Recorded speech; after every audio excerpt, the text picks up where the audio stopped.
And he had befriended another man, and he had trusted that man. And for all appearances, the man had completely failed. Genesis chapter 40. If I may impose on your patience, I'll give you the context. Familiar story, and yet you're like me and enjoy God's Word. Never gets old. Genesis chapter 40, verse 1, and it came to pass after these things that the butler of the king of Egypt and his baker had offended their lord, the king of Egypt. Pharaoh was wroth against two of his officers, against the chief butler and against the chief baker. And he put them in ward in the house of the captain of the guard unto the prison, the place where Joseph was bound. And the captain of the guard charged Joseph with them, and he served them, and they continued a season in ward. And they dreamed a dream, both of them, each man his dream in one night, each man according to the interpretation of his dream, the butler and the baker of the king of Egypt, which were bound in the prison. And Joseph came in unto them in the morning, and looked upon them, and behold, they were sad. And he asked Pharaoh's officers that were with him in the ward of his lord's house, saying, Wherefore look ye so sadly today? They said unto him, We have dreamed a dream, and there is no interpreter of it. And Joseph said unto them, Do not interpretations belong to God? Tell me them, I pray you. And the chief butler told his dream to Joseph, said to him, In my dream, behold, a vine was before me, and in the vine were 3 branches, and it was as though it budded. And her blossoms shot forth, and the clusters thereof brought forth ripe grapes. Pharaoh's cup was in my hand, and I took the grapes and pressed them into Pharaoh's cup, and gave the cup into Pharaoh's hand. Joseph said unto him, This is the interpretation of it. The 3 branches are 3 days. Yet within 3 days shall Pharaoh lift up thine head, and restore thee unto thy place, and thou shalt deliver Pharaoh's cup into his hand, after the former manner, when thou wast his butler. But think on me, when it shall be well with thee, and show kindness, I pray thee, unto me, and make mention of me unto Pharaoh, and bring me out of this house. For indeed I was stolen away out of the land of the Hebrews. Here also have I done nothing, they should put me into the dungeon. Verse 20, It came to pass the 3rd day, which was Pharaoh's birthday, that he made a feast unto all his servants, and he lifted up the head of the chief butler and of the chief baker among his servants. And he restored the chief butler unto his butlership again, and he gave the cup into Pharaoh's hand. But he hanged the chief baker, as Joseph had interpreted to them. Yet did not the chief butler remember Joseph, but forgot him. You may be seated.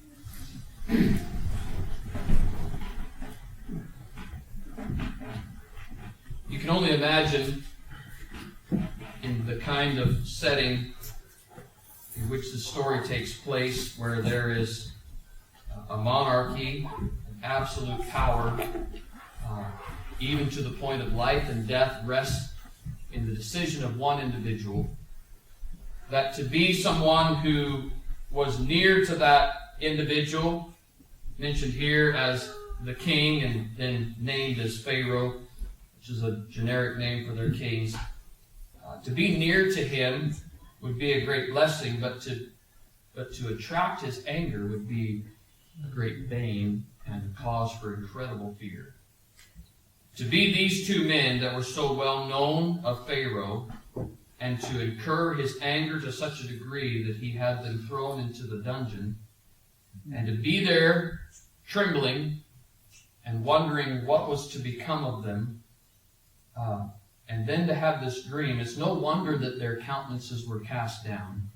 They believed there was meaning behind them. Certainly after they conferred one with another and they had both had dreams, then they thought more upon the fact that there must be something to it all. And there they sit in the morning, and in comes Joseph, and they're in great concern, and this butler is wondering what it all means, and to to be in the presence of Joseph, I would guess, was comforting in and of itself. I read in the Scripture and I understand him to be a man of mannerism and way and speech that would have conveyed confidence to everyone around him. And just to have him in the room, I'm sure, was a help to them. And then to have him take an interest in their condition. And then when he heard about their dream, to assure them that the God he served could interpret that dream. And then for the butler, when he interpreted the dream and said, you only have 3 days, and Pharaoh is going to lift up your head. He's going to restore you to where you were before. Everything is going to fall in place in your life. I'm sure that it invoked great gratitude in the heart of this butler. And he was thinking those 3 days, if this turns out to be true, I'm going to do something for this man. I'm going to do something for Joseph. And in fact, Joseph had looked at him intently and said, I'm just asking one thing of you. Don't forget me. Yeah. When you get out of this place, remember I'm still here. And the same Joseph that had given him an interpretation of his dream and verified not only his sanity, but his vision and understanding of truth, said to him, I'm not here because I've done anything wrong. I'm here because they put me here and I don't belong, and I've done nothing that they should put me in the dungeon. Please help me out. And you wonder if in the butler's heart, if he said, absolutely, I'm going to help this man and do all that I can.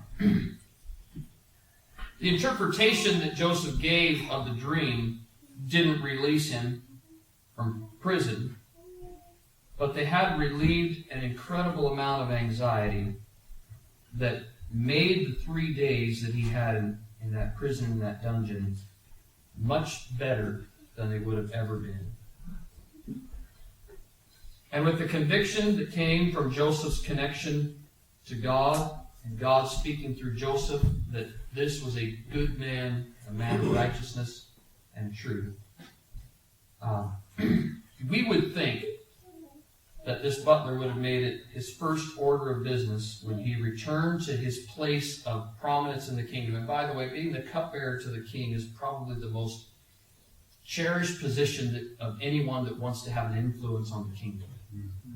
To be that one that's in the presence of the king all the time, the one that hands him the cup, the one that is there when nobody else is there, and when he's musing and thinking, and when he just needs someone to talk to for a little while. This butler is always the one that's there. We've talked about that with Nehemiah and how he had the connection to the king of Persia because he was the cupbearer, and how that brought him into incredible favor and incredible influence in the kingdom. And so it was with this man. And when he came back, you would think he would have thought, as soon as I get an opportunity, I'm going to mention to Pharaoh, I'm going to tell him about this man and what occurred. And then we read, to our disappointment, he forgot all about Joseph. Forgot him completely. And he didn't forget him for 2 days. He didn't forget him for 2 weeks or 2 months. It was 2 years. And when he did remember, he remembered because Joseph became useful again. Not because there was something in his heart that went, oh. But Pharaoh had a dream and needed interpreted, and he was wanting to, oh yeah, that's right, I know this guy. I remember this guy that interpreted dreams. But it was 2 years.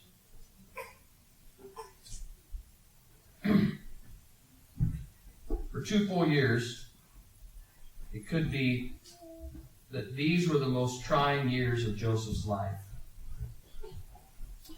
When the guards came and opened the door and led the butler out, Joseph's eyes followed him. And maybe Joseph met his eyes on the way out as a way of saying, don't forget me. And on out goes the butler, and Joseph's thinking, I wonder how long it'll be. Will it be this evening? I mean, he's got to change his clothes and get ready to... let's see, we're going to have to give him at least a couple hours before he may be in with Pharaoh, and then, there's all the formalities and all of that, and it may be this evening before he gets a chance to speak to Pharaoh, but maybe before I go to bed tonight, the guards will be back. And they didn't come back. And then you know how it is in your mind, you start rationalizing and thinking, okay, well, there probably was something else that came up. It'll be tomorrow for sure. And on Joseph went. And the torture that you can go through mentally. I don't think a day that he spent in the pit when his brothers threw him in was anything compared to these 2 years. And I don't think being hauled away by the Midianite tradesmen compared to these 2 years. And I don't even think standing on the block as a slave to be sold compared to this. He was in a dungeon, and there was no purpose for him to be there. And he had befriended another man, and he had trusted that man. And for all appearances, the man had completely failed him. Without cause, and this adds insult to injury, when the man to whom he had showed kindness was not returning it. It may have also left Joseph wondering about his own ability to convince anyone of his real innocence. You can endure something if you know that there's some chance that you can, if you're wronged or if you're falsely accused, as long as you think, yes, but if I get the opportunity, I could prove my innocence. But then when you have that taken away from you, and Joseph is sitting there thinking, I did everything I could to convince this man of my innocence. He surely has spoken to Pharaoh, and it seems that Pharaoh is not willing to believe that I'm innocent. For all he knew, the butler had spoken to Pharaoh, and Pharaoh had just brushed it off as a cause not worthy of his attention. Now, we could be tempted to just totally excuse the butler on the ground that when he did remember, it was at a very fortunate time. You could say, well, he remembered it at a very opportune time. But it didn't relieve him of the responsibility to follow through on his obligation. God didn't need his error to time all of this and put it all together. There were other ways that Joseph could have been introduced to Pharaoh than a cupbearer's haphazard recollection at the point that Pharaoh was struggling with his own dream. He was pretty severe with himself in his preamble to his recounting to Pharaoh Joseph and Joseph's work in interpreting dreams. He did have these words to say, I do remember my faults this day. So he wasn't easy on himself to a certain degree. You have to give him credit for his honesty after 24 months. And a lot of us may not have been willing to speak up quite that boldly and say before Pharaoh, boy, have I blown it. But he did say it. There are two errors with regard to benefits that come our way. One is to repay them by weight and measure as a matter of duty and not love. When somebody has done something of kindness to us, if we repay it with exact change, so to speak, it just seems to drain the whole affair of anything beautiful and lovely and redeeming, doesn't it? When you've done something kind for someone or they've done something kind for you and somebody it's just exact. It's almost, maybe I won't give illustrations. But that exact repayment just seems to take all of the beauty out of the whole thing. Right. The other is to not repay them at all, or repay them with so much tardiness that all the grace is out of it anyway. That seems to be where this butler found it. He was repaying the kindness that had come to him, but he repaid it so late that we're looking back on it from 3,000 plus years later, and it just doesn't seem that graceful, does it? We're glad he remembered. We're grateful he finally remembered. But it just doesn't seem as wonderful as it could have been. See, gratitude is a grace. It's not a duty. Gratitude that has the love of God behind it, that is inspired in the heart of someone who is fashioned after Christ and his example is not a duty. It's not a law. It comes with love. There's a connection to someone. There's a bond that brings about the gratitude. When it's forced, it's not that great. You ever been around somebody and you give a gift to a child, and that child is really shy, and my heart goes out to shy people. I really feel it. I don't know why, but I really feel it when somebody's shy. And sometimes you give a gift to a child, and the parent will say to the child, "Now tell him thank you." And the child's just squirming, and they want to, but it just isn't natural, and they're struggling with it, and they're uncomfortable with it, and you're standing there, and now you're uncomfortable because the child's uncomfortable. And you've got this case where the parent's saying, "Tell them thank you." And I get it. The parents want the child to do what's right and all of that, but it really makes it awkward. And I try to practice when someone does something to not make it that awkward. The Lord will help me to be gracious in my expression, and that it just is heartfelt and genuine. But when it's forced, it just doesn't taste the same. The flavor's just not there. But when it's heartfelt, it just brings life to everybody in the area. It just brings life to everybody. And it gladdens hearts, and it causes people, even if you're just a passerby and you watch a kindness done and you see gratitude in response that's heartfelt, you just want to stand and look at that. And you're going to spend the rest of your day with that lodged in your mind, and it's going to chase all the dark clouds out of the sky, and it's going to lift all of the gloom out of life. Just that moment of watching, even though you weren't involved or connected yet, you've observed kindness and gratitude in response, and it just puts all the fragrance in the air that you can have, and it makes life seem so wonderful. There's no better test of the fineness of a man's character than his sense of obligation. If our sense of obligation is dull, we become a coarse individual. We become calculated, hard, not lifelike, not natural. If we don't have a good sense of our obligation to other people.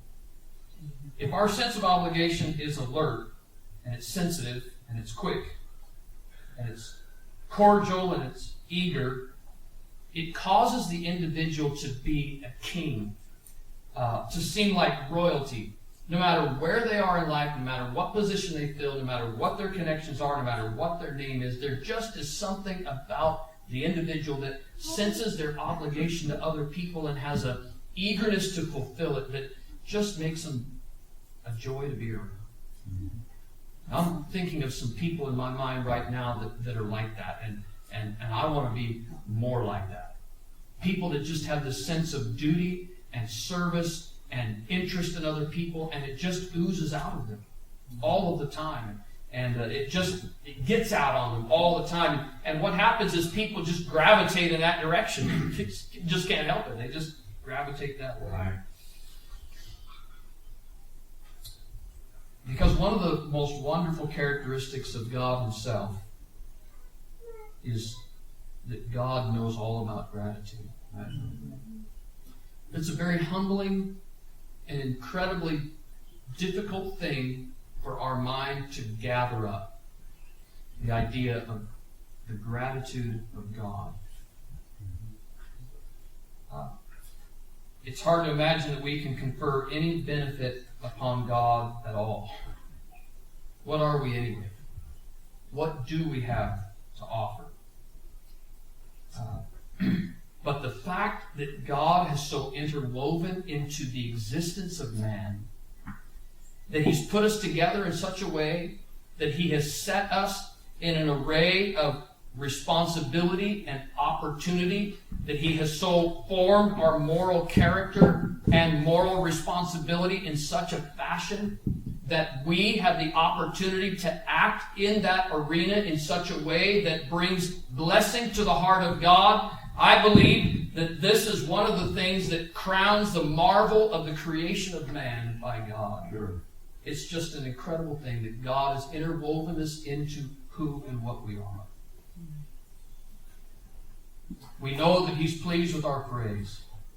We know that His heart is warmed by the service that we render. And that God Himself rejoices in our obedience. Right. I read in my Bible where it tells us that when one soul responds to the grace that God has offered them and applies to the blood for forgiveness of sin, and that blood that Jesus shed is applied to that soul, and that soul is redeemed from sin and lifted out of its power, that just that act of faith and obedience in that heart that brings about their own transformation confers in heaven a time of rejoicing among the angels, is what Jesus said. There's rejoicing in heaven over one soul that has responded in faith and obedience to God, and it brings such a response from heaven that everything shuts down in that other world, and the angels rejoice over one soul. Amen. So big God. It's an incredible thought. When we give ourselves to the Lord, He returns unto us in such completeness of giving Himself to us. His response to our giving ourselves to Him is so beyond imagination in how much He returns to us. Remember Christ, who was at the right hand of the Almighty. One day He entered into the prison of mankind's woe, not by compulsion. Not like that officer of Pharaoh that came bound in chains without his will and would have changed it if he could. No, Jesus Christ stepped down into the prison of man's woe and man's existence, and He came here on purpose. Right. He came because He wanted to be here. He came because He loved mankind and because His heart was longing for reconciliation with man. Amen. While He was here in our prison house, how gratefully He received any deed of kindness that was done to Him. How gracious He was. Here's this poor woman, and she's kneeling at the feet of Jesus, and she's wiping His feet with her hair. And that kindness that she showed to Christ made Him her defender, and it drew His heart out to her in forgiveness of her sin. And He elevated that woman. There's another that came in and broke a box of ointment and poured it on him. And his response to that small act of kindness was to tell everybody in the room, wherever the gospel is preached of my sacrifice and my shed blood that redeems man, along with that story will go the story of this woman that has showed this kindness to me today. It's the gratitude of God in an investment that a human being made to be a blessing to Him. Indeed, recognition and grace is expressed so strongly in those words. Listen to the words of the suffering Savior on the cross as He looks down and He sees a little lady standing there, and He remembers meals cooked and floors swept. He remembers lunches packed and kind words spoken. And He looks over at John and He says, John, behold your mother. He looks at her and He says, behold your son. There was gratitude in the heart of God for an investment that had been made. It had not gone unnoticed. She was not forgotten. She would not be without gratitude.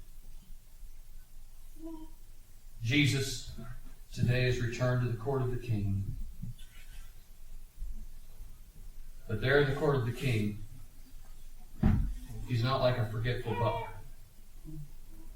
But He remembers every service rendered. He's watching for it. And He's tracking it. And none will be unnoticed. Any kindness shown to Him or His own will never be forgotten. Matthew 10:40, He that receiveth you, receiveth me. He that receiveth me, receiveth him that sent me. He that receiveth a prophet in the name of a prophet shall receive a prophet's reward. And he that receiveth a righteous man in the name of a righteous man shall receive a righteous man's reward. And whosoever shall give to drink unto one of these little ones a cup of cold water, only in the name of the disciple, verily I say unto you, he shall in no wise lose his reward. Inasmuch as you've done it unto the least of these, you've done it unto me. And Jesus says it's never, ever forgotten. It's beautiful to think of a God that created everything, that owns everything, that put us together, and yet He's watching for any service we render, even if it's only a cup of water given to another human being, and He capitalizes on it to express the gratitude of the God of the universe. Anything we render to Him. May we learn from the grace of God tonight and be more like Him.